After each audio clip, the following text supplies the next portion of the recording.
আর এটা হচ্ছে আমাদের এই ফ্ল্যাটের ডিনার ওয়াগন।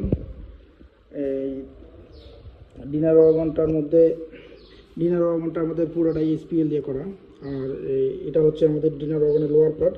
এইটার মধ্যে আমাদের মার্বেল হবে এবং এই এই এইটার পিছনে আমাদের হবে মূলত রুইতন কাটিং মিরর।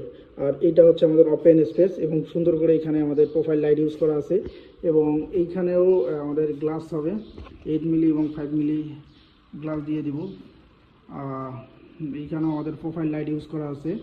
আর সিলিংটা অত্যন্ত সুন্দর একটা সিলিং করা, যে সিলিংটা একদম প্লেন সিলিংয়ের মধ্যে চতুর্থ সাইড দিয়ে লাইটের আলো বের হবে, খুব সুন্দর একটা আলো বের হচ্ছে। এটা আমাদের যখন ঝাড়বাতি এবং লাইট আরও ফ্যান লাগাবো তখন আরও এই জিনিসটা আরও গর্জিয়াস লাগবে।